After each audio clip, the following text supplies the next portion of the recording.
Bueno, si les parece, vamos arrancando. Em, bueno, en principio saludarles, buenas tardes. Hola Rodolfo, hola Agustina.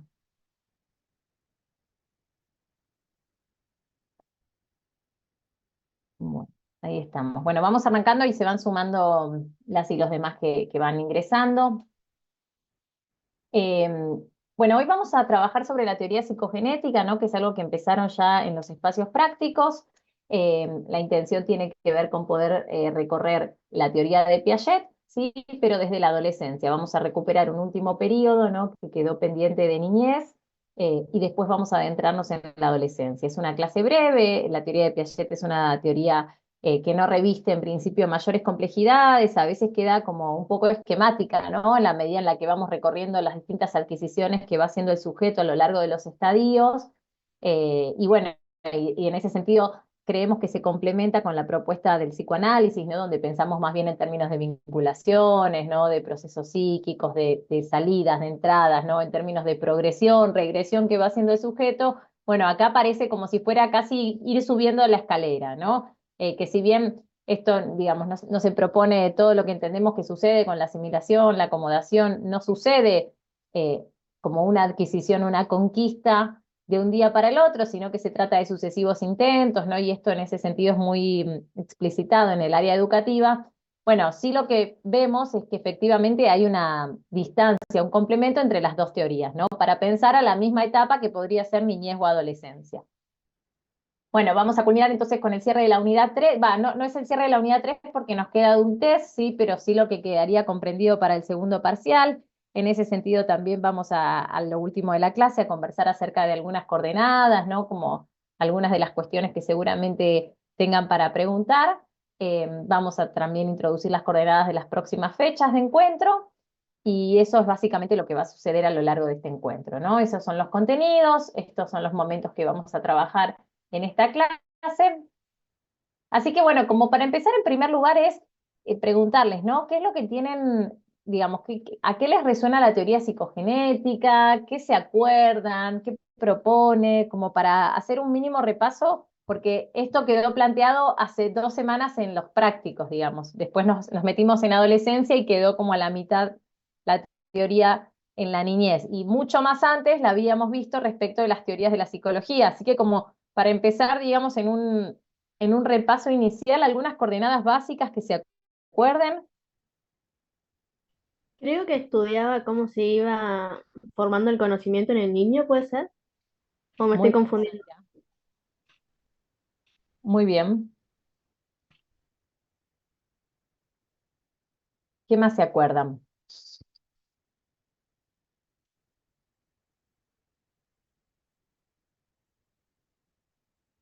Bueno, si les resulta que quieren ir escribiendo en el foro, ¿no? Tal vez es más sencillo. Les vamos leyendo como algunas coordenadas, ¿no? Que quizás podemos pensar de esta teoría. Bueno, en primer lugar, decir que es una teoría que no surge del campo de la psicología, sino que surge del campo de la educación. Entonces, porque la pregunta que se hace Piaget tiene que ver con lo que decía Zaira, cómo adquiere el conocimiento el sujeto a través del aprendizaje, ¿no? En lo que va a analizar Piaget no tiene que ver con experiencias espontáneas, sino con experiencias que se van produciendo a partir de ciertos estímulos, ¿no? No al modo de estímulo-respuesta, como pensaba el conductismo, sino al modo de cuáles son las modificaciones que sufren los esquemas, ¿no? Los esquemas de acción que tienen los sujetos, por lo cual cada vez más el sujeto va conociendo, ¿no? A ver, voy leyendo. Ay, se me fue la pantalla. Acá. Se basa en el Profe, concepto central de la adaptación, en la construcción de un sujeto epistémico. Muy bien, chicas. Sí, te escucho, no sé quién era. Profe, es lo que hablaba Benvenaste, ¿puede ser? Sí, Claro que Piaget habla sobre el constructivismo y de los tres tipos de conocimiento, muy que bueno, hay bien. esquemas de acción. Muy bien, perfecto. Sí, a ver, los tipos de conocimiento, digamos, es un poco como para introducir que a él le interesa el conocimiento válido, ¿no? Y es aquel conocimiento que se construye, justamente es uno de los grandes constructivistas, en esta relación de sujeto-objeto, ¿no? Entonces, esa es la interacción que a Piaget le va a interesar ver y cómo la misma va progresando, va a decir, desde un momento de egocentrismo a un momento de descentramiento. En el egocentrismo lo que se ubica es como una etapa inicial donde había una indiferenciación, ¿no? El sujeto no se diferenciaba de su exterior, de su mundo, ni de otros objetos, ni de otros sujetos. Ahora, a lo largo, Piaget va observando que a lo largo del pasaje por estos estadios va a lograr un descentramiento, que lo vamos a ver hoy con la adolescencia, ¿no? Cuáles son todas las habilidades, todas las adquisiciones que hacen que digamos, bueno, los sujetos están descentrados cuando adquieren todas estas habilidades. Como bien decías, Nayara, los sujetos disponen de esquemas de acción que son como si fueran los formatos, ¿no? Los formatos, las recetas, digamos, como aquellos módulos, si lo tuviéramos que pensar de una manera gráfica, ¿no? Los formatos en los cuales las acciones, los movimientos, ¿no? Las acciones dirigidas, vamos a decir, se organizan, ¿no? Entonces, el sujeto va aprendiendo y eso que aprende de alguna manera lo registra. ¿Cómo lo registra? Como si fueran en carpetas, podríamos decir, en cajones, que le llama esquemas de acción. Entonces, básicamente, cuando el sujeto se encuentra en su vida con una situación parecida a la que ya vivió, se acuerda de eso que tiene registrado y va a tratar de hacer lo mismo, ¿no? Aquello aprendido, como si fuera un apunte. Saco la ficha de cómo comer, saco la ficha de cómo moverme, ¿no? Y entonces, en estos nuevos encuentros que siempre son diferentes, esas fichas se van modificando, como si fuera que se va complejizando, se va haciendo más robustos los esquemas de acción. Entonces, si tuviéramos que decir esto en las palabras técnicas de la teoría, lo que decimos es que en cada uno digamos, en las interacciones que tiene el sujeto, se van produciendo desequilibrios, ¿sí? Los desequilibrios tienen que ver con que estas interacciones, estas relaciones sujeto-sujeto y sujeto-objeto, presentan ciertas características que no se corresponden con las que se presentaron antes. Entonces, al principio el sujeto siempre intenta forzar eso nuevo a lo que ya conoce y se da cuenta que no puede ser. Entonces tiene que asimilar una nueva información. Por ejemplo, si el niño siempre toma agua, porque de bebé toma agua, o toma leche primero por el pecho materno, ¿no? Entonces el líquido que ingiere es leche, ese es el único líquido que él conoce. Su esquema de acción es líquidos que se ingieren, textura, sabor, consistencia, olor a leche. Y a los 6 meses empieza la alimentación y se le da el agua. Y entonces el niño tiene que entender que eso que ingresa también es para tomar. Quizás al principio lo vomita porque no le gusta, lo rechaza, no sabe que eso se puede tomar, no se parece a lo que él conoce como líquido que ingresa a la boca. Y sin embargo, esas interacciones, ¿se acuerdan que Piaget habla de la repetición, ¿no? Como que para que se produzca justamente la asimilación de las nuevas propiedades, ¿no? Producto de estas interacciones, se tiene que repetir. Con que suceda una vez, el niño lo desestima, ¿no? El sujeto, podríamos decir, porque también ocurre de más grande el mismo proceso. Entonces, asimila las propiedades de este nuevo líquido, que es un líquido más livianito, que no tiene gusto, que no mancha, que tampoco tiene olor. Y entonces lo que hace es asimilar las características, los atributos, ¿no? De esta nueva relación, porque también se toma diferente, me lo da mamá de otra manera, o por ahí me lo da otra persona que no sea mamá. Y las características del objeto, ¿no? De cómo es el agua, por ejemplo. Y eso hace que se produzca una acomodación. Entonces, primero es una asimilación, donde tengo que asimilar toda esa nueva información, y esa información que la asimilo, la acomodo, como si fuera que complejizo ese esquema. Esa receta, saco la ficha del líquido, y entonces le pongo las características nuevas, la complejizo, le hago algún dibujito, como si fuera que esa información que de alguna manera integra a mi esquema, lo hago más robusto, lo hago mejor, más complejo, con más información. Entonces, es la manera en la cual nos apropiamos de la nueva información. La información que viene no es que se inscribe en cero, sino que se inscribe sobre lo que ya hay. Vamos a decir que los esquemas se van ajustando, se van complejizando. Y lo que se busca, en definitiva, es que el sujeto esté adaptado al medio, ¿no? Que haya una buena adaptación. Vamos a decir desde la teoría de Piaget, como les digo, es una teoría que se usa mucho en educación y se propone al error, ¿no? Durante el aprendizaje, al error como un error constructivo, ¿no? Va a decir que los errores son fecundos, son positivos. Justamente desde una teoría constructivista, el error construye. ¿Por qué? Porque el error es una equivocación, ¿no? Y la equivocación muestra un desequilibrio. Y acuérdense que este proceso por el cual se hacen más complejos los esquemas de acción siempre surge desde un desequilibrio, desde algo que no entra, ¿no? Como si fuera que quiero poner algo muy chiquito en algo que ya creció y entonces no entra, tengo que ajustar, tengo que hacer algo con eso. Bueno, el error es esto mismo, justamente. Tiene que ver con acciones que no se pueden responder, digamos, o acciones necesarias o interacciones que no se responden con lo que ya tenemos. Y justamente lo que dice Piaget es que esto puede ser inducido, ¿no? Puede ser propiciado y desde ahí vemos cómo. Bueno, por ejemplo, en las escuelas, ¿no? Entonces, hay escuelas, digamos, teorías educativas, quiero decir, que se estructuran directamente a partir de esta teoría, ¿no? De cómo generar errores que produzcan desequilibrios en los esquemas de acción para empezar el proceso, asimilar, adaptar, acomodar, lograr una nueva equilibración para adaptarnos y volver a equivocarnos. Entonces, más o menos hasta acá es lo que veníamos planteando en términos de los conceptos centrales, si tuviéramos que decir, de Piaget, ¿sí? De la teoría psicogenética. Psicogenética justamente porque tiene que ver con la génesis del conocimiento, con cómo se produce el conocimiento. Entonces, antes de empezar, nosotras y nosotros hoy habíamos pensado entonces que íbamos a conversar sobre el periodo del operatorio concreto, ¿sí? El operatorio, bueno, digamos, como para hacer una introducción, vamos a decir desde Piaget que hay 4 periodos o 4 estadios, mejor dicho, ¿sí? Por los que va pasando el sujeto en este tránsito, podríamos decir, desde el egocentrismo hasta el descentramiento. Estos 4 periodos o estadios tenemos 2 que son los que ya recorrieron ustedes. El primero es el sensorio motor, ¿se acuerdan?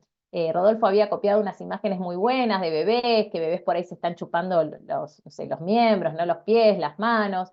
Entonces, lo que vemos es que hay interacciones con el mundo físico, ¿no? Empiezan a experimentar los objetos por primera vez, acá se empiezan a construir estos esquemas de acción, empiezan a adquirirse ciertas habilidades, se empiezan a coordinar los sentidos, por ejemplo, del tacto con la vista, y si bien priman, ¿no? Las acciones reflejas, porque bueno, es todo más instintivo, son movimientos que aparecen azarosamente, pero al culminar este periodo que es hacia los 2 años, estos movimientos que al principio son instintivos, son como si fueran que salieron así, como si fueran descargas, bien reflejos, digamos, al finalizar el estadio, lo que se observa es que ya empieza a haber una orientación hacia ciertas metas. El niño ya empieza a saber qué hacer para obtener tal cosa, ¿no? Son periodos largos los que establece Piaget. En este caso son de 2 años, pero en los siguientes son de más años todavía. Y otra de las cosas importantes de este periodo, que es el sensorio motor, es que se empieza a adquirir lo que es la conservación de la permanencia del objeto, perdón. Quiere decir, y sobre todo en las relaciones afectivas, ¿no? Que por más que yo no veo al papá o a la mamá, este sigue existiendo, ¿no? Entonces, los objetos permanecen aún cuando no están en la vista. A grandes rasgos, eso sería el sensorio motor. Ustedes vieron en el manual de Papalia y Wentz que hay un montón de características de lo que logran hacer en distintas dimensiones, ¿no? Que según el ciclo vital o el desarrollo evolutivo de las personas, que es la perspectiva que tomamos para pensar a las etapas, bueno, son las adquisiciones que se logran. La intención de ese manual, y en ese sentido, como una aclaración, un paréntesis, es que nadie les va a ir a pedir específicamente qué ocurre en el plano cognoscente en el periodo sensorio-motor. No, esa pregunta no va a estar, ¿no? No nos interesa tampoco que se aprendan de memoria todas las adquisiciones, sino que puedan comprender, digamos que si uno pudiera mostrarles, por ejemplo, una imagen, ustedes pudieran ver, qué es lo que logra hacer este niño en este periodo que no lo logra hacer más adelante o que antes no lo podía hacer según la imagen. Pero nadie va a ir a lo específico, ¿no? Del desarrollo muy puntual de alguna habilidad. Lo que nos interesa mostrar en esta teoría es las adquisiciones que van teniendo los sujetos, pero no a modo de diccionario que se tienen que saber absolutamente todas, ¿sí? Es que puedan entender lo global, qué es lo que le está sucediendo al sujeto en este periodo. Bueno, siendo el siguiente estadio, tenemos el preoperatorio, ¿no? Que es hasta los 7 años, desde los 2 hasta los 7 años. Acá es donde los niños empiezan también, bueno, cuando culmina es donde están entrando a primer grado, para que tengamos una imagen, ¿no? De qué niño estamos pensando. empiezan, bueno, a lo último, no solo a lo último, quiero decir, desde que inicia este periodo ya comienzan a hablar por primera vez, por supuesto que al principio son con palabras, pero empieza la cuestión simbólica, ¿no? De entender que si yo digo algo, la cuestión simbólica empieza antes de las palabras, incluso con el señalar. Cuando el niño señala algo y ese acto de mostrar con un dedo un objeto hace que el padre pueda entender aquello que el niño pide y se lo alcance, ahí ya hay una primera cuestión simbólica.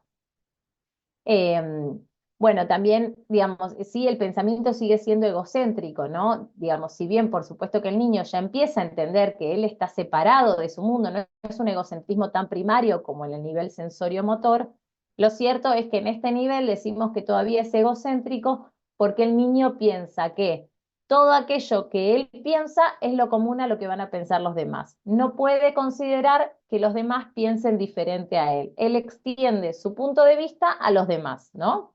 Entonces no va a contemplar justamente, no se va a contemplar separado a los demás en tanto lo que piensa, ¿no? Sí, en tanto lo físico, digamos, él se da cuenta que mamá no es una extremidad de él como pasaba en los primeros momentos, pero no en tanto lo simbólico.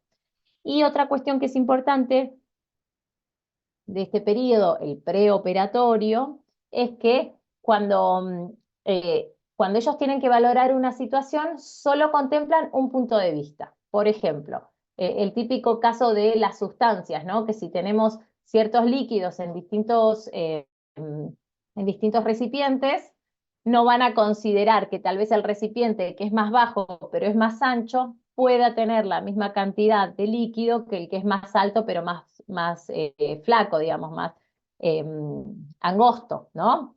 Entonces, ¿qué es lo que quiere decir eso? Que se prioriza un solo elemento para visibilizar a la conservación de la sustancia, es decir, hay una sola variable la que puede considerar, no puede considerar en simultáneo varias. Eso es como para pensar cómo llegamos hasta el operatorio concreto, que es el que nos interesa recorrer hoy, antes de pasar a la adolescencia. El operatorio concreto, como les digo, es desde los 7 hasta los 12 años, es antedicho por este que les decía, el sensorio motor y el preoperatorio. Algunas características, ¿no? Como si tuviéramos que pensar, bueno, esto, que realizan operaciones concretas, por eso se llama operatorio concreto, ¿no? Operaciones concretas. ¿Qué son las operaciones? Es que pueden razonar, es que pueden imaginar, es que pueden considerar múltiples factores, ¿sí? Pueden resolver problemas, pero todo se reduce a algo que sucede en el aquí y en el ahora. Por eso es concreto, operatorio concreto, ¿sí? Todo lo que ellos piensen, es decir, hay un pensamiento lógico, pero no abstracto, es decir, se pueden hacer operaciones lógicas, pueden pensar consecuencias, por ejemplo, pero es solo de lo que está sucediendo en el momento, ¿sí? Todavía están muy fijados a un tiempo y a un espacio. Perdón, quería ver si tenía una novedad. Entonces, digamos, por eso es operatorio lógico, operatorio concreto, perdón. Adquieren conceptos espaciales, ¿sí? ¿Qué quiere decir? Que pueden entender lo que está lejos y lo que está cerca. Y pueden imaginarse cuánto tiempo les puede llevar ir de un lado al otro. Pueden recordar cuál es la mejor ruta para ir a un cierto lugar. Pueden recordar, por ejemplo, puntos de referencia en esa ruta, ¿no? Es decir, todo lo espacial empieza a ser comprendido. De nuevo, vemos que tiene como un anclaje, quiero decir, hay un anclaje espacial, hay un anclaje físico en este periodo, ¿sí? En este estadio. También comprenden relaciones de causalidad, causas, consecuencias. También empiezan las categorizaciones, ¿no? ¿La categorización qué es? Muchas operaciones que están ahí contempladas. Por ejemplo, la seriación. ¿Qué es la seriación? Es armar series, ¿no? Entonces elige un atributo. No sé, las flores con las flores, los animales con los animales, qué sé yo, las comidas, vieron que también se ponen incluso selectivos, que si bien ya pasó esa etapa, hay muchas que continúan, y entonces todo lo que es la lógica de las verduras, ¿no? La categoría de las verduras, las categorías de lo salado, las categorías de lo dulce, y incluso lo podríamos pensar como las categorías de las y los enfermeros, ¿no? Digo, los niños que tal vez estén más hospitalizados, reconocer que en esta edad ellos categorizan. Entonces, si la enfermera o el enfermero hace la recorrida a la mañana y tiene siempre un guardapolvo o un ambo y siempre va, qué sé yo, con algo en la mano, ¿no? Puede ser un tensiómetro, lo que sea, y al día siguiente ven a un médico que no conocen y está más o menos parecido, tal vez piensen que es categoría enfermero, ¿no? O es decir, o pueden armar categorías respecto de aquello que es como lo habitual en lo que ven, arman series, ¿sí? Otra de las cuestiones que arman, que empiezan a pensar, ¿no? Es la inferencia transitiva. ¿Qué significa esto? Que pueden inferir, ¿no? Entonces, desde una primera consecuencia, una segunda. Por ejemplo, es decir, pueden armar relaciones, conjeturar relaciones, ¿no? Siempre sobre el aquí y el ahora, pero por ejemplo, si me duele la panza, soy un niño de esta edad y estoy internado, por ejemplo, y me duele la panza y me enseñaron que toco un timbre, y toco un timbre y aparece la enfermera o el enfermero, y aparece la enfermera y el enfermero y me da el calmante que yo tenía que tomar, entonces lo que infiere, ¿qué es lo que puede pensar el niño a esta edad? Que es que me duele la panza y me dan un remedio. ¿No? Me duele la panza, toco un timbre y me llega el remedio. Es decir, puede inferir lo que va a pasar en el medio, deduce una consecuencia, ¿se entiende? Es decir, se puede adelantar un poco más, pero a un hecho actual.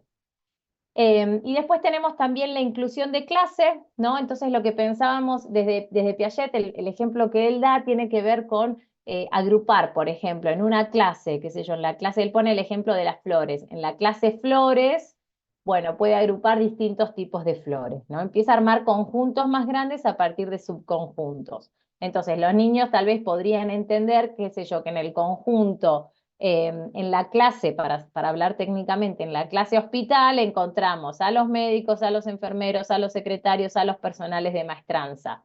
Y el conjunto sería quienes trabajan en un hospital. ¿Se entiende? Empiezan como a armar elaboraciones un poco más lógicas, ¿sí? A partir de escenas conocidas. Empiezan a tener razonamientos inductivos y deductivos, ¿sí? En el siguiente estadio vamos a ver hipotéticos. Acá hipotéticos no, es inductivo y deductivo. Es decir, que, digamos, siempre es en base a una situación concreta, pero es que del inductivo quería decir que de una situación concreta, ¿sí? Algo que sucede, lo puedo generalizar a algo futuro, a situaciones más amplias, ¿no? Y al revés también, de una premisa, de una conclusión, se puede ir hacia algo particular. Si tuviéramos que pensar en algún ejemplo, qué sé yo, de decir una situación concreta, de decir hace calor, pienso en una situación actual, puede ser voy en remera, ¿no? En cambio, desde lo inductivo tenemos que pasar primero de la situación al revés. Como si fuera que tenemos quiero pensar en algún ejemplo de enfermería, alguna situación muy particular, por ejemplo, volviendo al mismo ejemplo del timbre y el remedio, ¿no? Por ejemplo, me siento mal, esa es la situación particular, entonces mi mamá me lleva a la guardia, ¿no? Entonces, puedo generalizar esa situación. Cuando nos sentimos mal, vamos a la guardia, ¿no? Y eso por ahí lo vemos en una conversación futura, pero porque se ancló en una vivencia que el niño recuerda, ¿no? Y del mismo modo, cuando en una conversación escucha a alguien que dice va a la guardia es porque puede anclar una situación específica que es le dolía la panza o tuvo un accidente. Entonces pasamos de lo general a lo particular y de lo particular a lo general. Las dos operaciones son válidas. Esto antes no pasaba. Antes sí o sí era primero una particular y después una general, ¿sí? Las conclusiones tenían que partir sí o sí de algo muy específico. Eso ahora puede ser al revés. Bueno, por otro lado tenemos la conservación de la sustancia y la reversibilidad, ¿sí? Esto que les decía antes, que digamos que la conservación de la sustancia tiene que ver con poder apreciar, ¿no? De una misma sustancia, se le decimos sustancia, pero porque puede tener distintas consistencias, líquido, sólido, con distintas texturas, pero lo importante es que puede apreciar distintos factores, ¿no? Distintas variables que hacen a esa sustancia. Entonces, el tamaño, la forma, el peso, sin que necesariamente tenga que apreciar cada uno de los recipientes. Lo que veíamos, lo que muestran los estudios en estadios anteriores es que si vos le preguntás al niño cuál tiene más, no se lo puede imaginar. Tiene que pasar el líquido de un recipiente a otro para darse cuenta que, por ejemplo, si tenemos un frasco alto y angosto, ¿no? Y uno que es un poquito más bajo, pero mucho más ancho, y le preguntas al niño dónde hay más capacidad, el niño no lo sabe responder. Entonces tiene que pasar el líquido de uno a otro y ver si queda espacio o no. En cambio, en este periodo, ¿sí? En el operatorio concreto, el niño lo tiene enfrente y puede darse cuenta, ah, este es más alto, sí, pero ojo porque este es más ancho. ¿Sí? Esa es una capacidad que antes no podía hacer.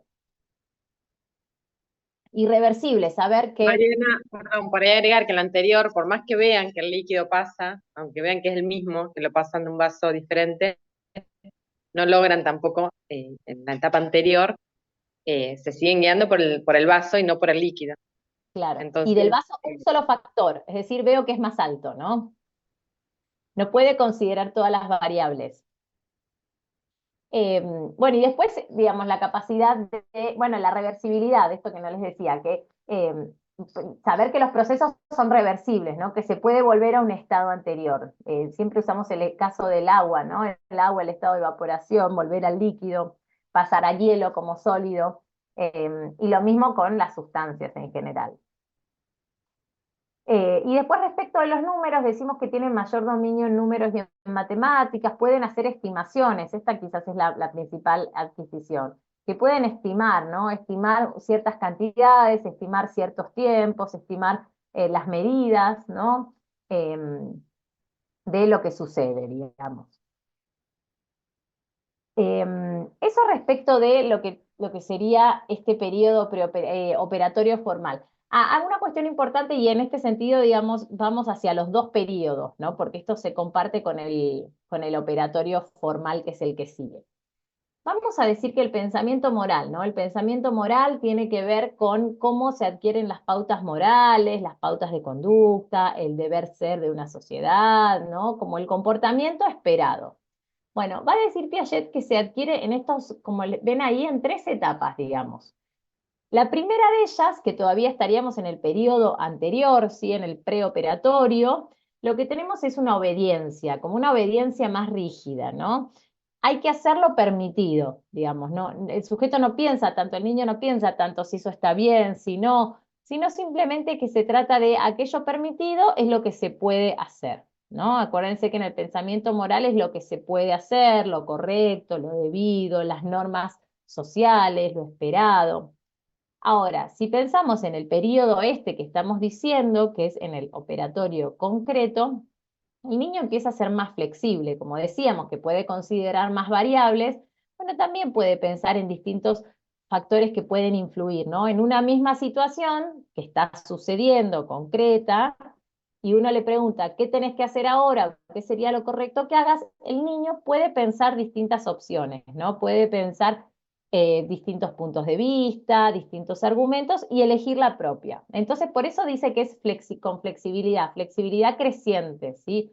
Es decir, empieza a aumentar, no es tan rígido como antes, sino que empieza a aumentar como la capacidad de dilucidar, de reflexionar, se vuelve menos rígido respecto de que solo se hace aquello permitido. Ahora, vamos a decir que en el siguiente, que es el de los 12 años, que ya sería el siguiente estadio, lo que vemos es que aparece lo que es la igualdad y la equidad, ¿no? Entonces empieza a poner énfasis no solo en lo que está sucediendo, sino en lo que pudo haber sucedido. Como vemos, acá ya no está solamente como si fuera acoplado a lo que está sucediendo, sino que, como vamos a ver en el pensamiento abstracto, puede imaginar las intenciones de los sujetos. Entonces no es tanto solo lo que se debe hacer, sino lo que quiero hacer o lo que quiso hacer el otro en una situación desventajosa. Digamos, se empieza a pensarse también en valores respecto de la igualdad, de la equidad, ¿no? Vamos a ver ahora un poquito más adelante que en este nuevo estadio se empiezan a considerar los ideales, la cultura. Entonces, el juicio moral también está impregnado de estas nuevas posibilidades de ser pensadas, ¿no? Que antes no eran variables a ser consideradas. Y bueno, y también vamos a decir que cuando culmina esta etapa, ¿no? Del operatorio concreto, es donde el niño ya pasa a un nivel de descentramiento, ¿no? Es decir, se elimina el egocentrismo que solo incluía la parte de como el propio punto de vista, ¿no? La perspectiva más individual, podríamos decir.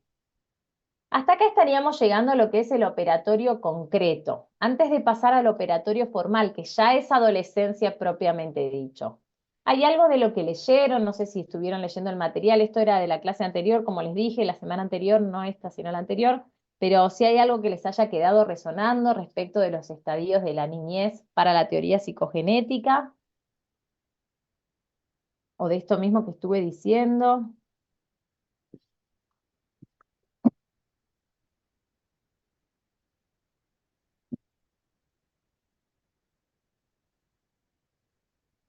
¿Nada por allí?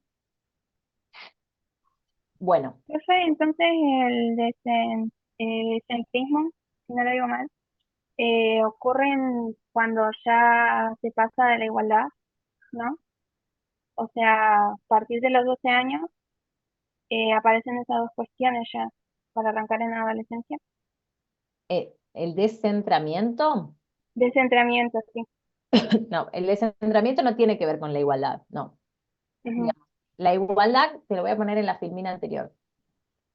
La igualdad aparece como uno de los puntos a considerar en lo que es el pensamiento moral. Es decir, el pensamiento moral, cuando uno dice desde esta teoría, ¿qué nos interesa? Ver cómo los sujetos adquieren conocimiento. Bueno, hay parte del conocimiento que tiene que ver con conocer las pautas sociales, conocer lo que se tiene que hacer, lo que está bien, el deber. Y ese es el pensamiento moral, ¿no? Las normas morales, la moral de una sociedad, las pautas morales. Entonces, el texto nos invita a pensar, ¿y cómo hace el sujeto para saber lo correcto? ¿No? Para saber cuáles son las pautas, ¿cómo adquiere ese conocimiento? Entonces, Piaget lo que va a decir es que en cada uno de los estadios, aquello considerado correcto es variable.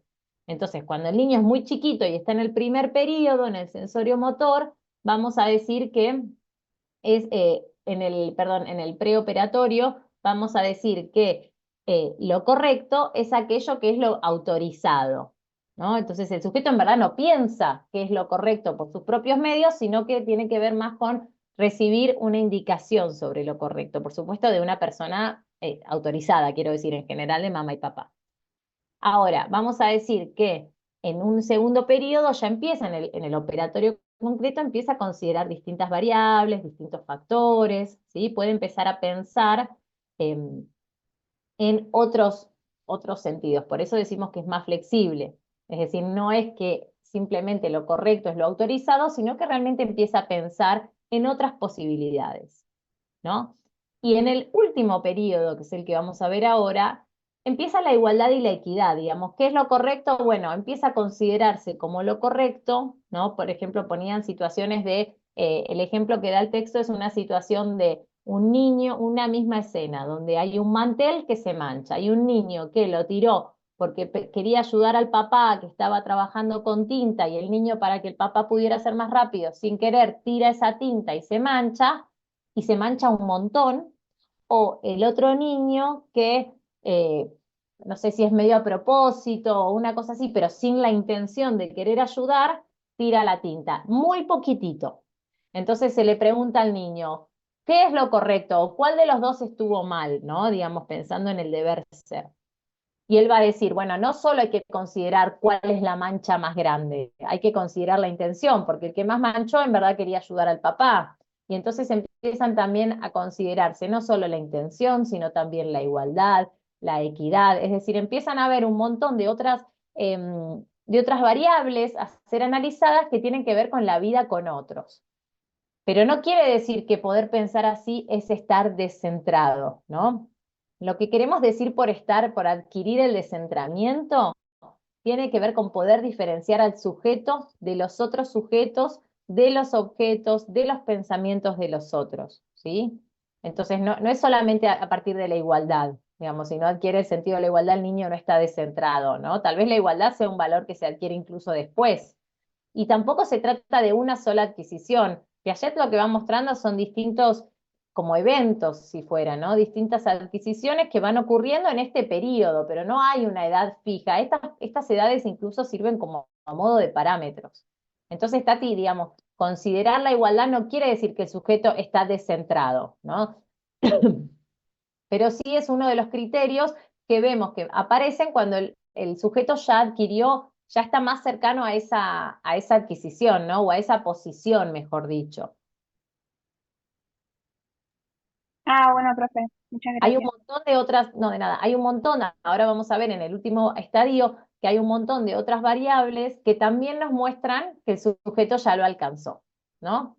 Básicamente lo que podemos pensar si tuviéramos que definirlo no sería tanto o no sería únicamente por lo que ya adquiere, sino también por lo que ya no es, digamos, ya no es igual a su mamá y a su papá, ya no es fijo a una situación, ya no es fijo a una variable.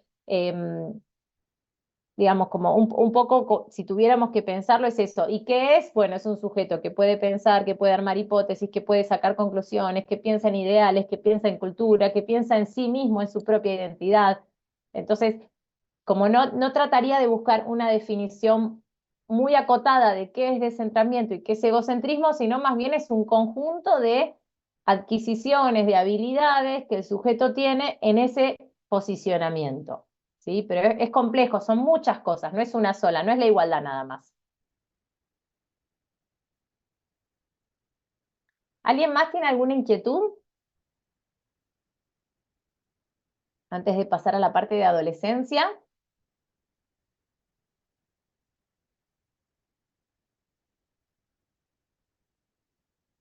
Bueno,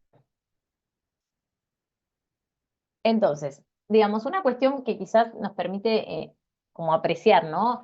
Cuáles son parte de los avances que se logran, tiene que ver con quizás el pasaje, ¿no? Desde el operatorio concreto al operatorio formal, que como les pongo ahí en la filmina, en el operatorio concreto está limitado, ¿no? Por la forma, por el contenido, y que solo puede realizar operaciones lógicas. Cuando decimos operaciones lógicas es razonar, es tomar, es visibilizar causas, consecuencias, esto que les decía de las causalidades. Una operación lógica es el pensamiento inductivo y deductivo, es decir, poder generalizar consecuencias. Una operación lógica es armar series, armar categorías, es inferir a futuro. Todo eso son operaciones, decimos, ¿sí?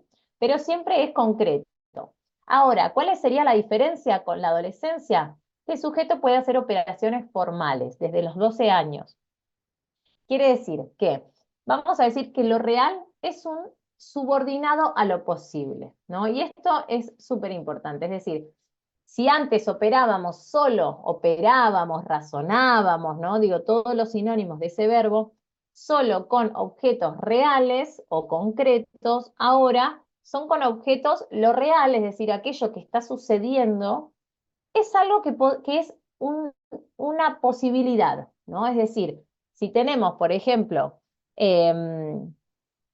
salimos y hay viento, bueno, esa es una posibilidad que es la que está sucediendo ahora, pero tal vez que mañana llueve o tal vez que mañana está soleado, ¿no? Entonces, lo real, lo que está sucediendo, el sujeto puede interpretar que es una posibilidad de muchas otras, ¿no? Entonces, lo real, vamos a decir, está subordinado a lo posible, es un subconjunto de lo posible, ¿no? Lo posible es un campo más grande y a veces suceden ciertas cosas, que es lo que sucede efectivamente, lo real, pero el sujeto puede pensar que tal vez habría pasado otra cosa, ¿no? Entonces, va a poder construir hipótesis, ¿no? Y esto es una diferencia súper importante. Es decir, que construye hipótesis, que las hipótesis en general son factibles, es decir, se imagina, por ejemplo, que imagínense que el niño sale y ve una banderita, que, hablando del ejemplo del viento, ve una banderita que flamea hacia cierto lado, entonces el niño puede decir, ah, el viento debe venir de la cordillera, porque sabe que donde está parado, no sé, o puede venir de Neuquén, porque sabe que la ruta queda para un lado y hacia el otro lado queda, qué sé yo, Fernández Oro, por poner un ejemplo geográfico. Es decir, puede hacer hipótesis abstractas, ¿no? A partir de lo que ve, ¿no? Entonces se puede imaginar incluso consecuencias dilatadas en el tiempo, mientras que antes era solo aquello observable, ¿sí? Y mucho más apegado a la espacialidad. Entonces, entender que lo real es un subconjunto de lo posible, que tal vez imagínense, el sujeto puede inferir que si está nublado y hay viento, mañana entonces puede ser una posibilidad que esté lindo, porque entonces las nubes el viento se lleva las nubes, ¿no? Entonces, lo posible es más amplio que lo real. Hoy hay viento y está nublado, pero mañana puede estar soleado. Si tuviéramos que volver a enumerar, como hicimos antes, algunas de las características, bueno, entonces, por un lado, esto que decíamos del pensamiento, ahí esto es una diferencia, porque antes decíamos que el pensamiento era inductivo o deductivo, y ahora decimos que es hipotético también. Puede hacer hipótesis, ¿sí? Puede imaginar, ¿sí? Digamos, razonar posibilidades, ¿no? Y pueden que sean verdaderas o pueden que no. Incluso esas posibilidades, esas causalidades, ¿no? Esas hipótesis, las puede descartar directamente por pensarlas. Solo se da cuenta si algo podría o no podría ser. No tiene que estar apegado a la realidad.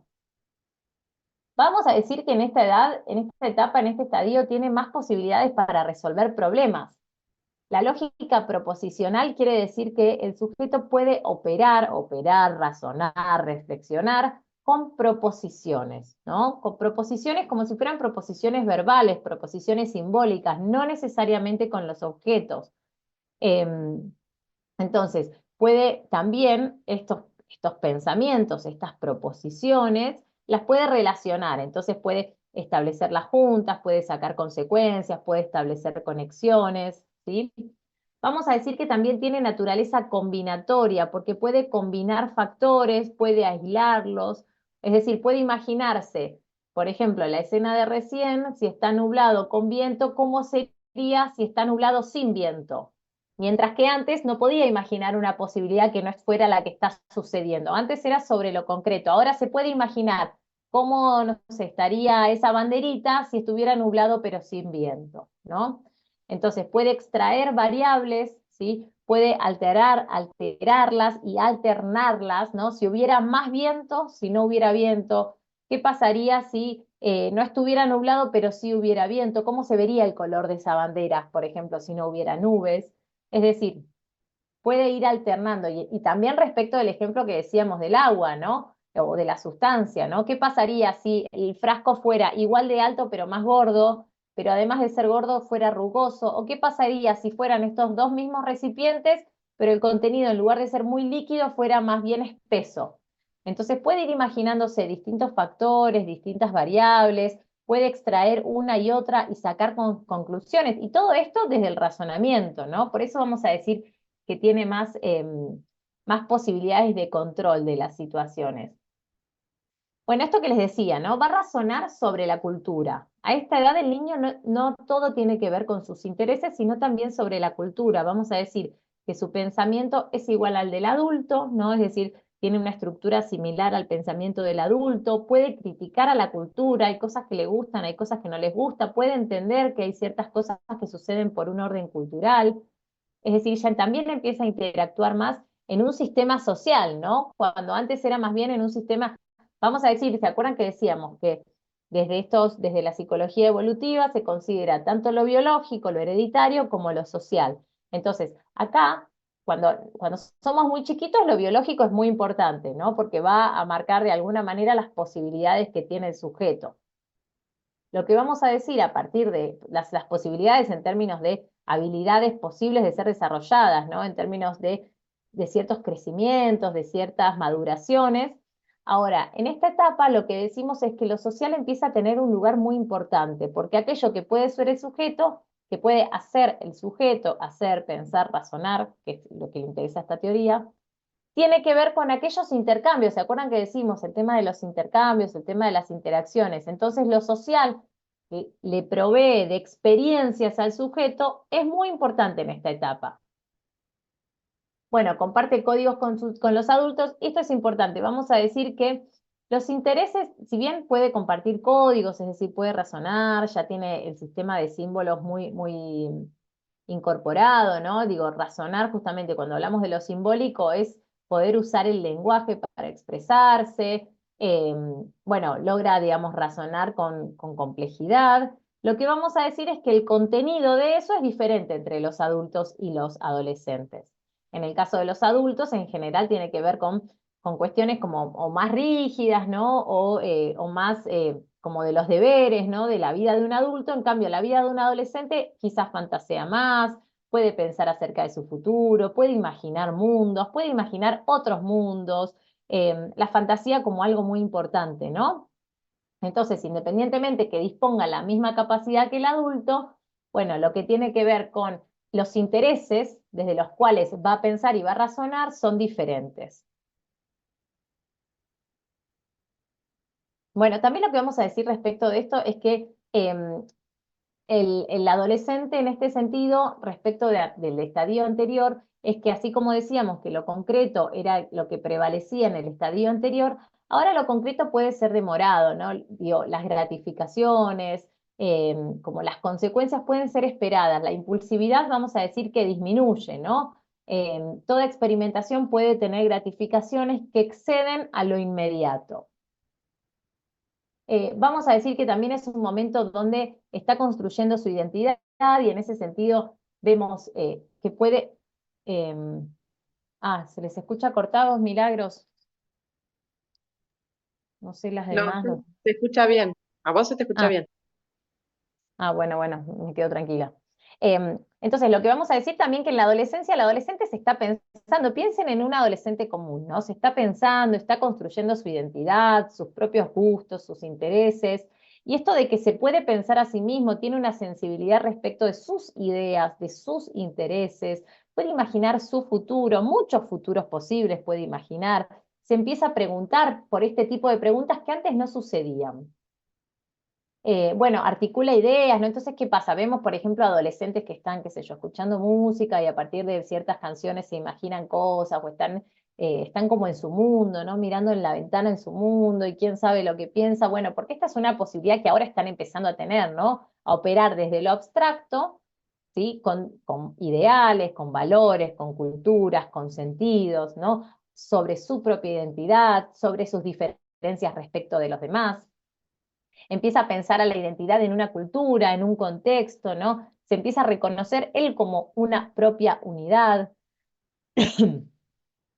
Y también, digamos, considerar al mundo. ¿Se acuerdan que desde el psicoanálisis veíamos esto de la historización, de pensar un pasado, un futuro, un presente? Bueno, desde acá también lo vemos como una posibilidad que antes no estaba, digamos, desde el psicoanálisis lo vemos en términos de inscribir mi historia, de hacerme autor, ¿no? Recuperar de esa función materna ahora mis significados propios, ¿no? Y ahora lo pensamos desde esta teoría, desde una capacidad simbolizante en términos abstractos que antes no estaba posibilitada. Y también algo que es importante es que esto se hace mucho a nivel grupal. ¿Se acuerdan que decíamos que en la adolescencia también es muy importante el grupo de pares, ¿no? Desde el psicoanálisis pensábamos que tiene que ver con un alejamiento respecto de las figuras parentales, donde el adolescente se aleja de los padres y empieza a lograr identificaciones con compañeros, ¿no? Compañeros, bandas, grupitos, digamos, lo colectivo le va brindando identificaciones para construir su identidad. Bueno, desde acá también vemos la importancia de lo grupal, ¿no? Como compartir estas realidades abstractas, ¿no? Esta nueva posibilidad que tiene el sujeto, bueno, ¿cómo compartiendo con otros? Entonces, por ejemplo, las realidades abstractas en términos de nos identificamos con cierta banda.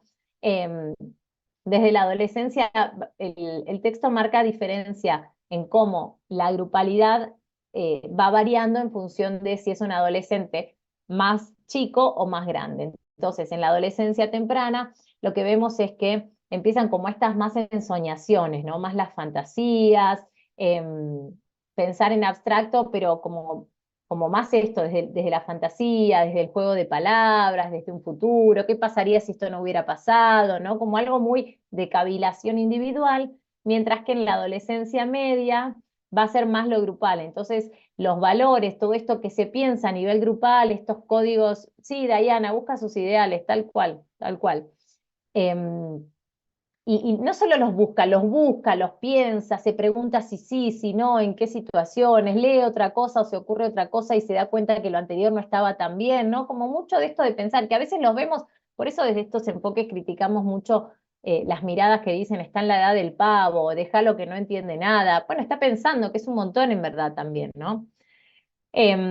Y en la adolescencia temprana lo que vemos es que el grupo de pares, que también instala ideales, y entonces se instala, qué sé yo, los gustos y las modas, y entonces se comparten códigos, como a un modo mesiánico, decimos, como que no son tan cuestionadas, no se las relativiza, es como si fueran verdades absolutas, ¿no? Y el sujeto va construyendo sus propios pensamientos e identidad, se va pensando a sí mismo a partir de estos códigos.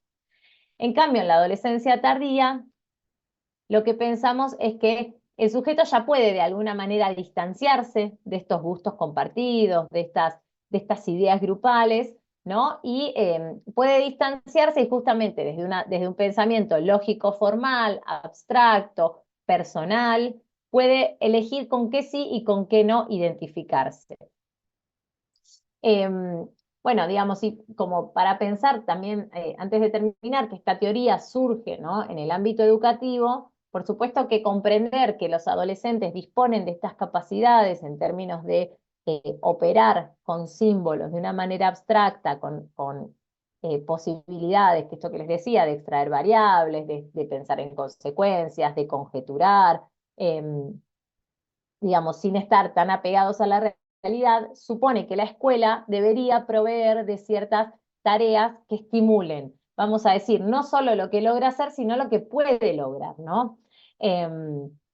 Entonces, bueno, digamos, como para pensar en cuáles serían los aportes para la educación, que digamos no es nuestro foco, pero que sí es importante para entender los aportes de la teoría, porque desde la psicología lo vemos, bueno, entender esto, que el sujeto puede operar con una realidad objetiva y manipularla, pero también con una realidad posible, no objetiva, y en ese sentido forzar a errores cognitivos que nos permitan justamente el proceso de asimilación y acomodación. Entender que estos procesos no ocurren solamente en estos estadios, sino que, digamos, no es que, bueno, soy adolescente, ya salí de esta etapa, entonces ya estoy en una posición descentrada y no asimilo, no acomodo más, sino que en verdad todo el tiempo vamos aprendiendo porque nos vamos equivocando a partir de las interacciones. Y que en esta etapa en adelante, donde toda la maduración biológica o ya terminó o está terminando, deviene como central las interacciones con el medio. Entonces, el medio ambiente, el medio social, es aquello que va a propiciar justamente estos desequilibrios. Entender que cuando estábamos en los estadios, tal vez sensorio-motor, es que el niño, por ejemplo, no podía, imaginemos cuando estaba desarrollando la motricidad fina, no podía hacer este movimiento de pinza y agarrar algo, y una vez que lo puede hacer, eso genera desequilibrio. Pero en verdad está basado en una capacidad, ¿no?, en una maduración biológica, donde tal vez antes no podía hacer movimientos dirigidos a ciertas metas, o no podía coordinar la vista con el tacto, y eso es una adquisición neurológica. Entonces, en esos estadios, la influencia biológica es muchísimo más importante que en los estadios de la adolescencia, donde lo que deviene central es la influencia social, ¿no?, la influencia con otros, la interacción recíproca. Entonces, cuando decimos que lo que el sujeto busca siempre es adaptarse al medio en el que está, le hace que en la adolescencia, esto quiere decir adaptarse al grupo de pares, o adaptarse a las tareas de la escuela, o adaptarse al medio en el que estoy. Y es desde ahí donde se van produciendo estos desequilibrios que generan asimilaciones.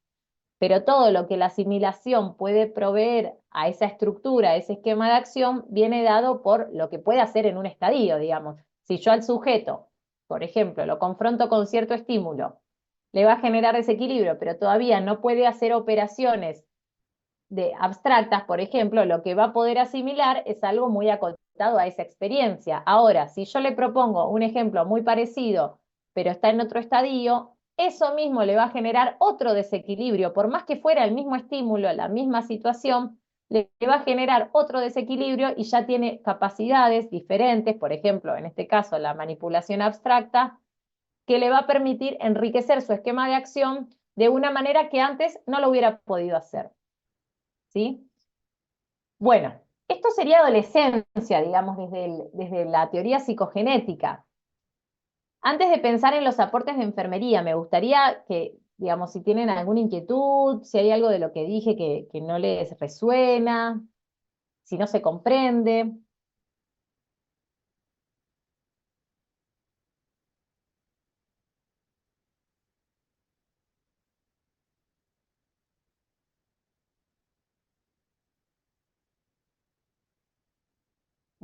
La intención siempre es como desde estas teorías es poder pensar a los aportes, ¿no? que nos hace para pensar en la enfermería. Digamos, no se trata única, digamos, si bien ya lo dijimos muchas veces respecto de, desde niñez, que venimos diciendo, bueno, tiene que ver con conocer al sujeto, ¿no? que tenemos enfrente y entender cuáles son estos procesos que le está pasando, también tiene que ver a veces con poder elegir qué palabras usar, qué puede comprender, qué no puede comprender, en qué momento forzar a que pueda imaginarse ciertas cosas y en qué momento eso no es posible porque no dispone de ciertas capacidades. En la adolescencia también hablamos, por ejemplo, que es parte de lo que vamos a ver en este video, ¿no? De toda la prevención, digamos. Podemos empezar a hablar de prevención en adolescencia porque el sujeto no está más apegado a lo que sucede. Puede imaginarse, cuando hablamos de ESI, por ejemplo, o de educación sexual, y que podemos hablar de métodos anticonceptivos, el sujeto, el adolescente, puede empezar a imaginarse situaciones por más que no estén ocurriendo, ¿no? Entonces hay un montón de cuestiones vinculadas a la salud, a la prevención y a la promoción que podemos transmitir en esta etapa y que pueden ser muchísimo más apropiadas por las capacidades cognitivas que el sujeto ya tiene.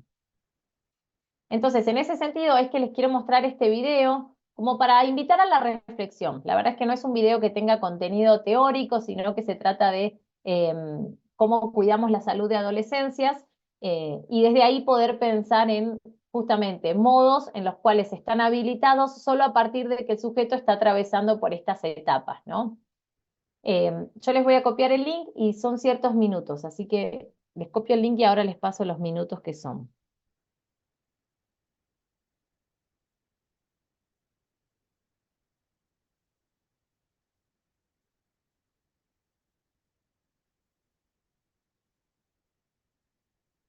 Bueno, si les parece lo vemos, ¿sí? Entonces vamos a tener como 5 minutos en la primera instancia y 3 minutos en la segunda. Así que más o menos van a ser 10 minutos que nos encontramos nuevamente. Antes de despedirnos, ¿alguien tiene alguna duda?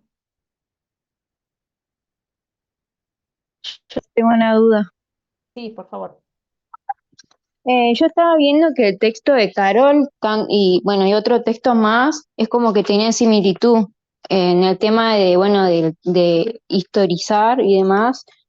Y se me había planteado la duda de que en qué momento ya se termina de constituir el sujeto o siempre lo estamos constituyendo. Siempre lo estamos constituyendo. Es buenísima la pregunta, Aymara, porque, digamos, tendríamos la opción de pensarlo, digamos. De los dos modos es infinito, es hasta que nos morimos, ¿no? Es decir, nos seguimos haciendo sujetos todo el tiempo.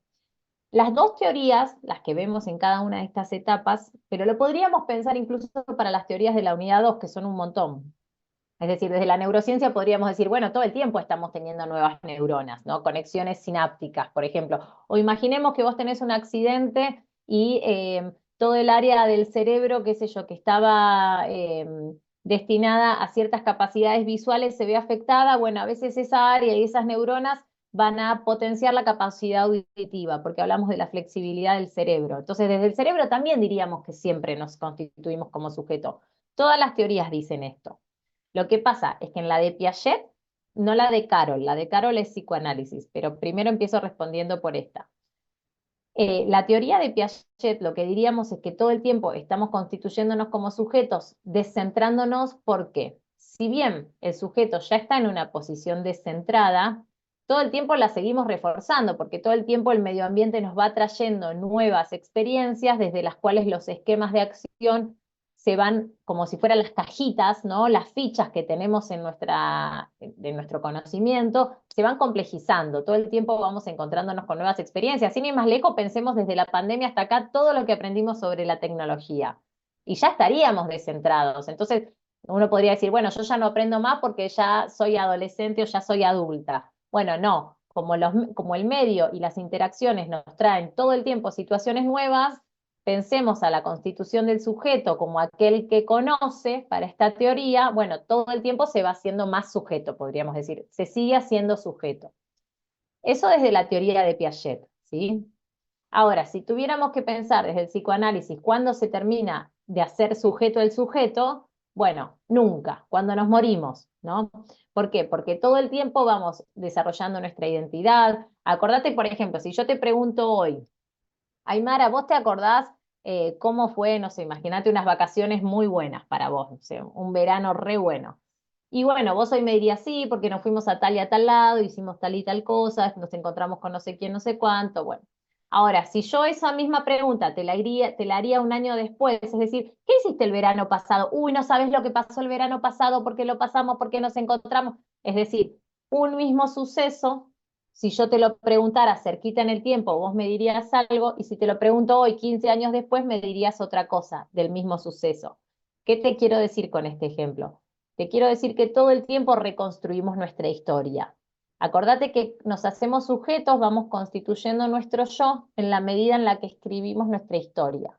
Y eso implica un tiempo presente que siempre es diferente. Hoy no es lo mismo que hace 2 años, ¿sí? Tu tiempo presente siempre es distinto y ese tiempo presente tiene que recuperar el pasado, que si bien el pasado sí es el mismo, es decir, esas vacaciones fueron las mismas, siendo que vos te construís en sujeto en un tiempo presente a partir de lo pasado, ese pasado es tomado por tu situación actual. Y como tu situación actual siempre es diferente, decimos que hay una reelaboración, ¿sí? Entonces, ese mismo suceso pasado lo reelaboramos de una manera distinta en cada vez. Y vamos proyectando el futuro. Si yo te dijera, imaginemos ese año, ¿qué vas a hacer en el futuro? Vos me dirías un montón de cosas y si te lo preguntara hoy, 10 años después, imaginemos, ¿qué vas a hacer en el futuro? Vos me vas a decir un montón de otras cosas. ¿Por qué? Porque construimos nuestra historia en función también de un futuro.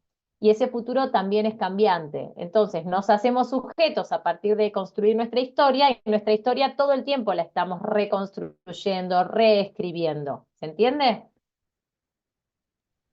Sí, profe, yo también lo veía desde el punto de que, por lo que veía yo de los textos, es como que nosotros siempre estamos como cargados de energía y como que esa energía nunca desaparece, por ende, por eso también siempre nos estamos constituyendo, se podría decir.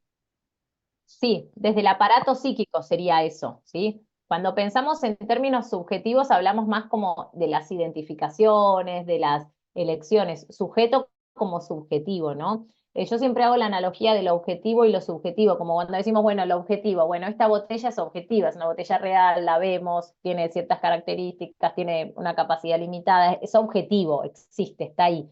Para todos va a ser la misma. Cuando pensamos en lo subjetivo es más lo íntimo, es lo privado, son mis gustos, ¿no? Lo opuesto a lo objetivo.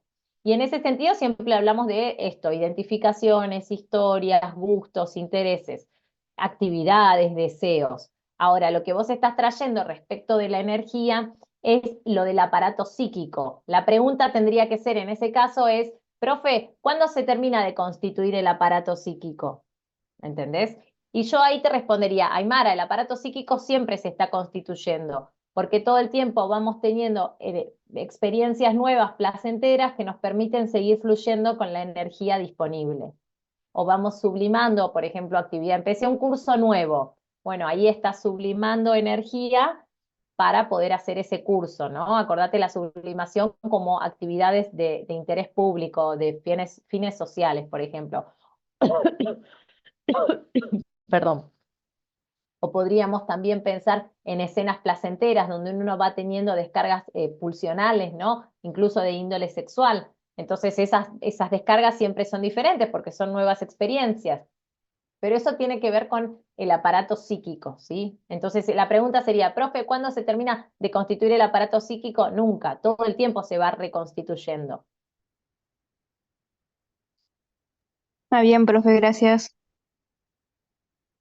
Buenísima la pregunta, Aymara, buenísima. ¿Alguien tiene alguna duda? Incluso como si nos animamos a repasar, iba a venir después del video, pero o si quieren vemos el video y desde ahí si sale algo respecto de las otras unidades, de esta unidad, pero de los distintos temas, también bienvenido. ¿Les parece? Tomamos un poco el video como un disparador para ver temas también vinculados a las clases pasadas, ¿sí? Así que vemos los minutos que están ahí arriba copiados y nos encontramos. ¿Les parece?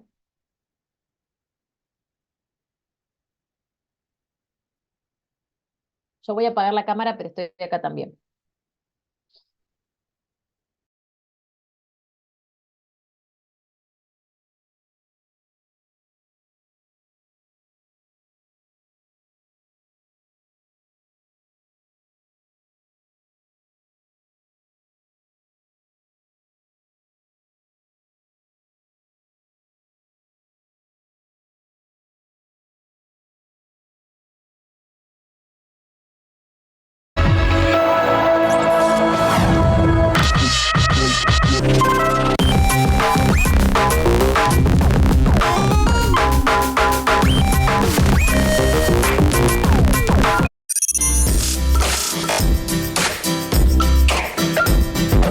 de la Salud, la adolescencia es el período del ciclo vital entre los 10 y los 19 años. Puede dividirse en temprana, desde los 10 a los 14 años, y tardía, de los 15 a los 19. Esta etapa constituye un momento clave para la incorporación de hábitos saludables. Estos hábitos, a futuro, determinarán una adultez con mejor calidad de vida, ya que muchas de las enfermedades adultas pueden tener su origen en la adolescencia.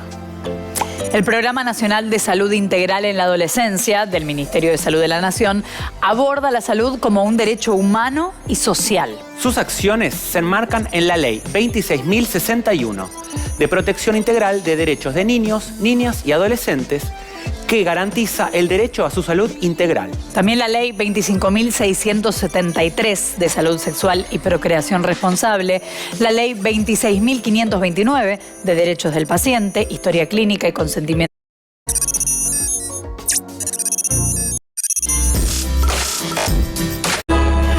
Una pregunta para ampliar la mirada. Diálogos entre disciplinas para descubrir el mundo. Con vos, que estás ahí. En tu casa. En las aulas.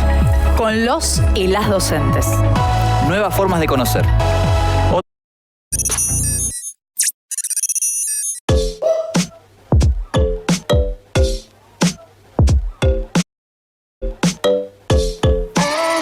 Según la Organización Mundial de la Salud, la adolescencia es en la nueva imagen y asumir nuevos.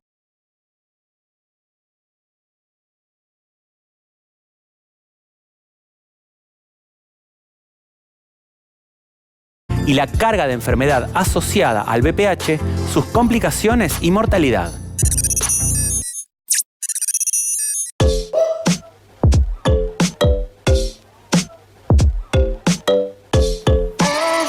Según la Organización Mundial de la Salud, la adolescencia es el período del ciclo vital entre los 10 y los 19 años. Puede dividirse en temprana, desde los 10 a los 14 años, y tardía, de los 15 a los 19. Esta etapa constituye un momento clave para la incorporación de hábitos saludables. Estos hábitos, a futuro, determinarán una adultez con mejor calidad de vida, ya que muchas de las enfermedades adultas pueden tener su origen en la adolescencia. El Programa Nacional de Salud Integral en la Adolescencia del Ministerio de Salud de la Nación aborda la salud como un derecho humano y social. Sus acciones se enmarcan en la Ley 26.061 de Protección Integral de Derechos de Niños, Niñas y Adolescentes, que garantiza el derecho a su salud integral. También la Ley 25.673 de Salud Sexual y Procreación Responsable. Común y de fácil transmisión. Cuente la evolución de estas infecciones a otros tipos de cáncer, como de ano, pene, vagina, incidencia y mortalidad por cáncer de... Disculpe, ¿podría volver a copiar los minutos que hay que ver? Porque entré y salí y se me borró el chat. Cáncer de cuello uterino y la carga de enfermedad asociada al VPH, incidencia y mortalidad por cáncer de cuello uterino y la carga de enfermedad asociada al VPH, sus complicaciones y mortalidad.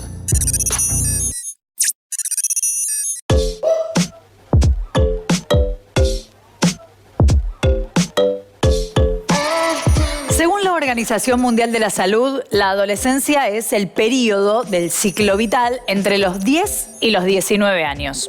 Puede dividirse en temprana, desde los 10 a los 14 años, y tardía, de los 15 a los 19.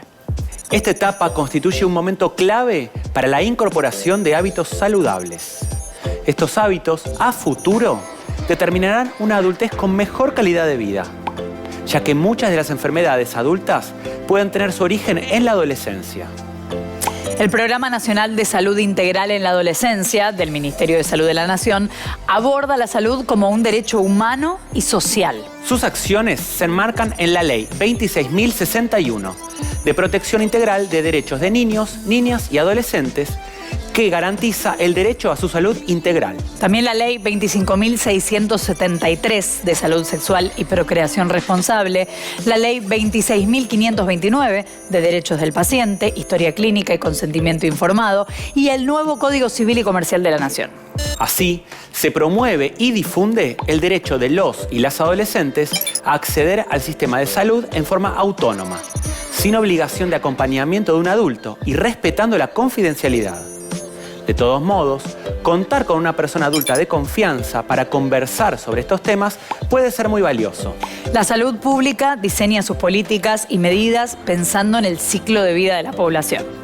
La adolescencia es un periodo de la vida que requiere una atención particular. Cada adolescente es un ser único, marcado por el contexto histórico y el medio sociocultural en el que está inserto, así como por su pertenencia de clase, etnia y género, entre otros factores.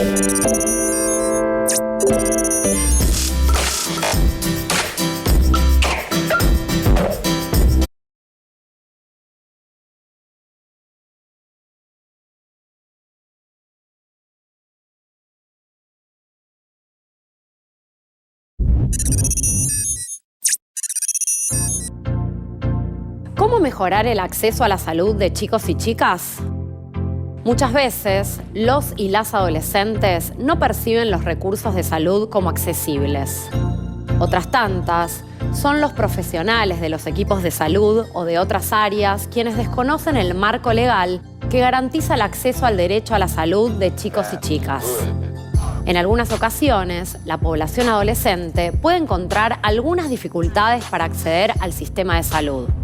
Nos referimos, por ejemplo, a situaciones en las que no se garantiza la confidencialidad, privacidad y autonomía, no hay lugar de consulta en horarios apropiados para adolescentes, los ámbitos de las consultas carecen de condiciones mínimas de privacidad. En determinadas situaciones, los y las profesionales exigen el acompañamiento de un adulto como condición para atenderlos.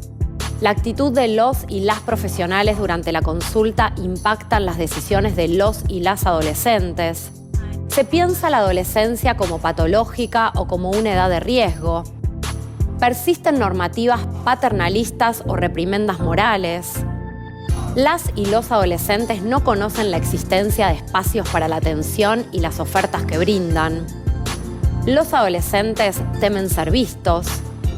No tienen autonomía económica para trasladarse al centro de salud o comprar medicamentos. Es fundamental que el personal de los equipos de salud tenga siempre presente el marco jurídico que garantiza el derecho a la salud de chicos y chicas. Este marco jurídico tiene 3 ejes rectores: el interés superior del niño o niña. Cuando autoridades o adultos y adultas adopten decisiones con respecto a niños, niñas y adolescentes, deberán hacer aquello que sea mejor para su desarrollo y bienestar. Esto habilita al equipo de salud a intervenir incluso en situaciones en donde la necesidad de atención sea una demanda de los chicos y chicas y no así de las personas adultas a su cargo. Por esto, es importante que los padres y madres o tutores acompañen a chicos y chicas a cumplir y ejercer sus derechos. La autonomía progresiva. El ejercicio de los derechos de los y las adolescentes es progresivo en virtud del desarrollo de sus facultades. Los padres y las madres o tutores deben orientarlos y orientarlas para que puedan ejercerlos. Confidencialidad. Toda la información relacionada con la consulta es privada y debe haber consentimiento informado. Conozcamos entonces qué derechos tienen las y los adolescentes en las consultas de salud. Ser escuchados, que les hablen con palabras que entiendan, a no ser juzgados. Nadie puede negarles información o la atención médica por sus decisiones sexuales, sus creencias, su cultura o su nivel social o su religión. La última encuesta nacional sobre salud sexual y reproducción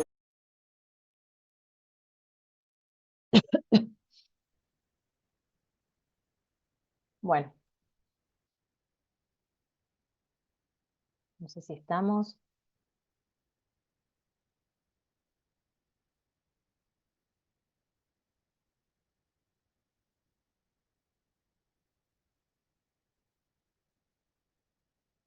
Bueno, un poco, si les parece, como para tomar si se quiere, el disparador, ¿no? Como ver si dentro de lo que vamos conversando van saliendo cuestiones vinculadas a las teorías que pensamos acerca de la adolescencia, y recuperando específicamente este recurso, ¿qué es lo que piensan ustedes acerca de, digamos, los reparos respecto de la adolescencia? ¿Cuáles son las posibilidades, ¿no? Respecto de qué es lo nuevo que estos sujetos tienen a disposición y que se afectan en las consultas donde nosotras y nosotros intervenimos, o cuáles son los aportes que nos hacen estas teorías para pensar a nuestro rol profesional, digamos, como un poco invitarles a una lluvia de ideas, y desde ahí si surgen preguntas, o mismo si tuvieran preguntas específicas, las podemos charlar. Estuve viendo el foro que armamos para adolescencia y niñez, no hay ningún comentario, entonces, bueno, digamos, a veces las preguntas surgen cuando vamos charlando el tema, ¿no? Así que, bueno, escucharles o leerles. Mismo Rodolfo, Agustina, si hay algún comentario, no sé, alguna cuestión que no dije o que quieran agregar o que les parezca oportuna. Hola Mariana, hola chicos, ¿cómo andan? Sí, nosotros, un poco comentar lo del práctico. Yo le comentaba a los chicos que adolescencia es un mundo, es un tema muy amplio, ¿no? Y que bueno, una de las cosas- y que da para charlar mucho. Una de las cuestiones que hablamos cuando tomamos el texto, ¿no? Y esto de los duelos, y bueno, en cada una de las cuestiones surgían cosas. Por ejemplo, esta cuestión de la sexualidad y cómo el adolescente, esto de la opción hoy, la cuestión de género, ¿sí? Y los tiempos, ¿no? O sea, la adolescencia es un tema para hablar muchísimo. Tendría que ser una materia entera toda la adolescencia, ¿no? Y en realidad hay varios chicos, estaba mirando quiénes estaban de la comisión, y hay varios chicos donde se enganchaban con el tema, ¿no? Esto de lo que puede, de lo que genera desde el término que vos usaste en la anterior teoría, teórico, que hablaba de la metamorfosis, ¿no? Y cómo se produce esta transformación y todo lo que conlleva la adolescencia, ¿no? Así que bueno, no, simplemente aportar que es un tema riquísimo para explotar, pero No, hay y mucho aparte, para leer. que es una revolución, ¿no? Como quizás que en otras etapas no suceden tantos cambios de tantas dimensiones, como lo que pensamos desde el ciclo vital y desde el desarrollo evolutivo. Todas las dimensiones que están en juego, ¿no? Pensamos en lo cognitivo, pensamos en lo social y pensamos en lo biológico. Yo creo que en la adolescencia, como en ninguna otra de las etapas previas, hay tantas alteraciones juntas, ¿no? Uno podría decir, bueno, pero un niño, qué sé yo, un niño desde los 0 hasta los 2 años crece un montón, se duplica la masa corporal, la masa ósea, el cerebro se expande muchísimo. Bueno, sí, pero tal vez a nivel social no hay tantos cambios, ¿no? En cambio, la adolescencia es un millón de cambios todos juntos, podríamos decir. Sí, además trabajamos en el práctico, perdón, también yo le contaba un poco le adelantaba un término del acting, ¿no? De los adolescentes cuando llegan a la guardia, por ejemplo, y que este acting que tenía que ser tomado en cuenta, sí, porque siempre que haya como la idea, digamos, siempre ellos como enfermeros tenían que tomarlo como una alerta primaria, ¿no? Y decir, bueno, a ver, ¿por qué hizo esto? Yo le contaba que, por ejemplo, venían los chicos todos cortados, decían, y uno le preguntaba por qué estaban cortados, qué le había pasado, y decían, porque me peleé con mi pareja, con mi novio, ¿sí? Chicos de 12, 13, 14 años, ¿no? ¿Cómo poder hacer el acompañamiento desde la profesión de los chicos eh, a estos niños, adolescentes, ¿no? Desde la contención verbal, desde la contención, de explicarles, de educarlos, ¿no? Esta posibilidad de por ahí hacerse un daño mayor, ¿no? Entonces eso lo trabajamos también en el práctico como para poner uno de los ejemplos que a ellos les incumben, ¿no? Tal cual. Qué bien, qué bueno, Rodolfo.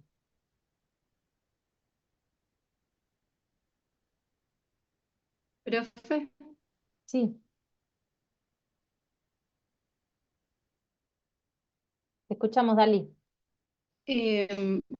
yo pensaba cuando hablaba sobre, decían la incorporación de hábitos saludables, que qué importante que es que se aborden desde la adolescencia, porque dicen muchas de las... ¿Sí? ¿Se escucha? Ahí se cortó un poco, nos quedamos en la adolescencia. Ah, ¿me escucha? Creo que me anda mal el internet. A ver, si querés probar una vez más. ¿Ahora? ¿Sí? Ah, bueno. No, me parecía importante cuando hablaban sobre la incorporación de hábitos saludables desde la adolescencia, porque dice que desde adultos muchas veces las enfermedades que podamos tener muchas veces tienen origen en la adolescencia. Y eso por ahí lo podemos acompañar nosotros como futuros profesionales, la cuestión de que el contexto, como dicen también, ¿no? Que los adolescentes son un ser único, marcado por el contexto histórico y sociocultural en el que viven, comprender que si llega algún joven, un adolescente por primera vez, tratarlos con sus derechos, ¿no?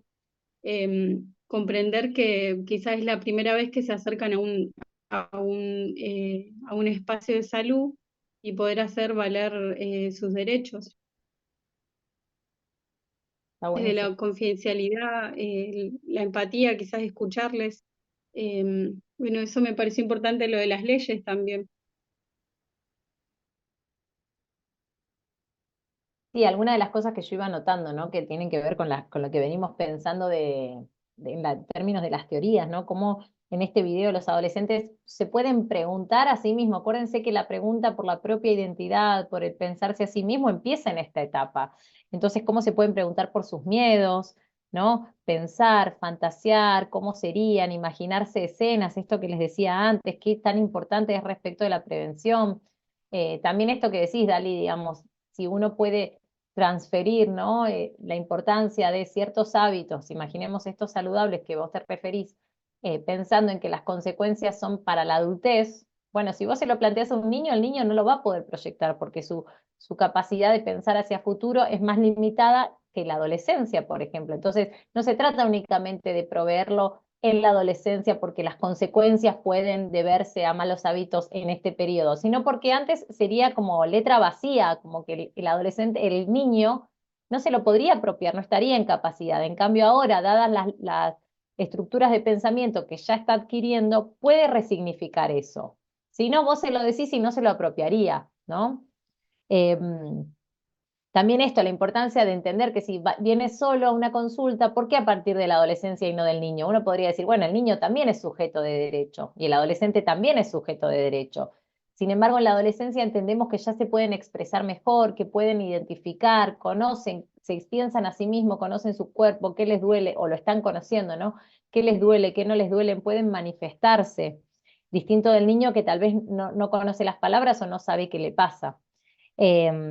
Y también respecto de, me pensaba respecto de esto que sale en el video, acerca de qué es lo correcto, ¿no? Esto que decíamos de cómo se va desarrollando el pensamiento moral, ¿no? Esto del correcto y lo deber ser, que esto está desarrollado a partir de la adolescencia. Como algunas cosas, ¿no? Que se adquieren en esta etapa y que redundan en nuestra práctica profesional, pensaba.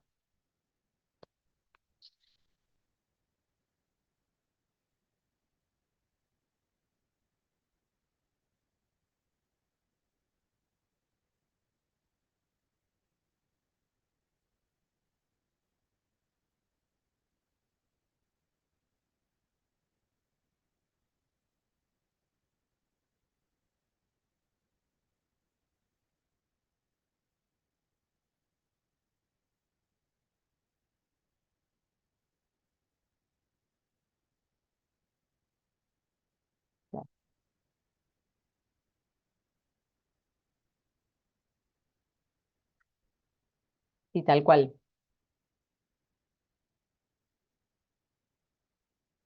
Bueno, ¿qué más? ¿Qué se les ocurre respecto de adolescencia, respecto de lo que vieron, Mafe, respecto a... Sí. no sé si tiene mucho que ver, pero, o sea, como enfermeros también la forma en la que como que le explicamos o le hablamos, porque en mi caso, yo el año pasado, las charlas de ESI, métodos anticonceptivos, eso lo dimos nosotros, los de quinto, a los, ay, espera que cierro la puerta, a los años más chicos. em, porque si le hablaba la profe que tenía que darle ese, los chicos como que no le prestaban atención, se ponían a boludear, se ponían a gritar, como que ellos preferían que nosotros le diéramos porque nos prestaban un poco más de atención que a un adulto. Entonces, también la forma en que le hablamos, también los profesores que eran como más jóvenes, nos hacían como las clases más entretenidas y el curso en sí decidía prestarle atención. Entonces yo no sé si también la forma en la que nosotros le hablamos. A veces no quieren ir los jóvenes a hacerse una consulta porque dicen, ah, no, ¿qué vas a ver este? Claro. Algo así, más o menos. Sí, sí, también desde la actitud, ¿no? Porque a veces podemos ser jóvenes, hablar parecido a ellos, pero restarles importancia o tomar todo para chiste y decir, no me está tomando en serio, ¿no? Yo creo que no es solo cómo les hablamos, sino también qué les transmitimos desde lo actitudinal.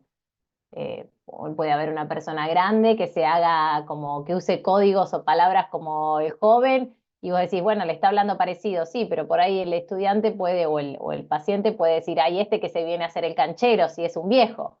Entonces, como para mí tiene que ver también muchísimo con la actitud, no solo con las palabras que elegimos, pero por supuesto que son muy importantes porque nos pueden, es como la primer barrera, pienso yo, ¿no? Si hablas en términos técnicos y muy médicos o muy de la salud y el paciente no entiende, ni aunque sea joven te va digamos, va a ser efectivo ese mensaje.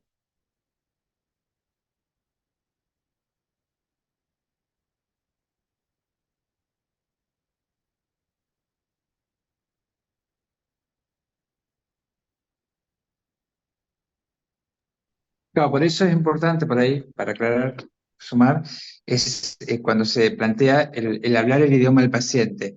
El hablar pues, el mismo idioma que el paciente no implica, eh, es hacer un lenguaje comprensivo para el paciente, ¿sí? Explicarle con términos que puedan entenderlos, simples, fáciles, y no con términos médicos que a veces los consultantes no pueden entender, ¿no? Médico o enfermero, o sea, hay cosas que lo entendemos dentro de la disciplina, pero la gente no necesariamente tiene que saberlo. Entonces, cuando se plantea hablar el mismo idioma que el paciente, no quiere decir ser vulgar, sino que poder bajar el discurso a lo simple, ¿no? Tal cual.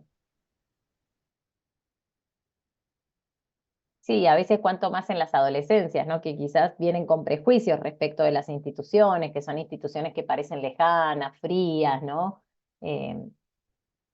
Que en general vamos cuando hay problemas, además, ¿no?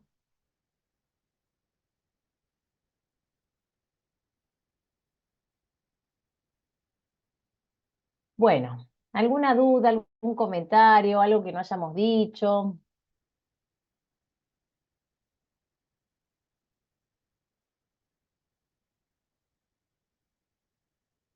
Bueno, como para pasar revista entonces de dónde estamos, eh, bueno, todas y todos tienen identificados el examen, yo lo puse en un link en un mensaje de foro el día lunes, entonces rendimos todas las comisiones, las de Agustina van a rendir juntas a las 6 de la tarde en el aula 15, la de Rodolfo rinden con él en su horario habitual. Los recuperatorios van a ser el 13 de junio. Recuerden que para instancia de recuperatorio, lo digo porque tal vez muchas personas, si se les superponen exámenes, no van a venir a rendir, que sepan que para el parcial entra niñez y adolescencia, pero para el recuperatorio se agrega adultez también. El recuperatorio va a ser el jueves 13 por la tarde, no sabemos el aula todavía ni el horario. Y que en el medio tenemos la semana del 3, la semana que viene solo rendimos examen el lunes, no se cursa en toda la semana. La semana del 10 tenemos clases habituales, es decir, lunes, martes y miércoles, y el 13, el jueves, es el recuperatorio, ¿sí? Es decir, van a tener quienes saben que van directo a recuperatorio, tienen que estudiar la semana del 10 con los temas del 10, ¿sí? Que son los de adultez, porque en la misma semana en la que damos esos temas va a haber una pregunta de adultez, ¿se entiende? Adultez lo vamos a ver el lunes 10 y el martes 11 en los prácticos y el miércoles 12 en el teórico. Y el jueves 13 es el recuperatorio.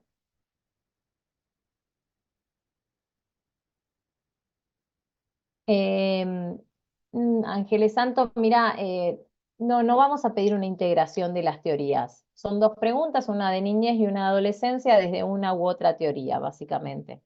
Son preguntas amplias que les invitan a reflexionar acerca eh, de la etapa evolutiva desde cierto perspectiva, digamos.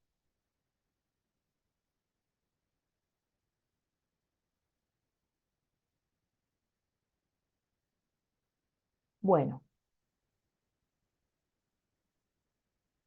si no hay más dudas, entonces nos despedimos.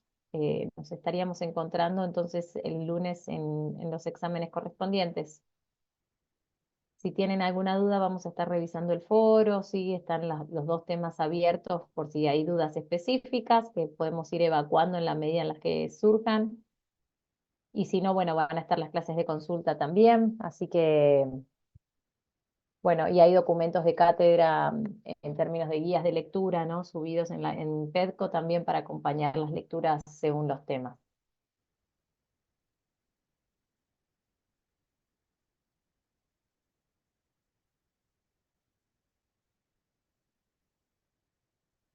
Bueno, nos despedimos entonces. ¿Sí? ¿Les parece?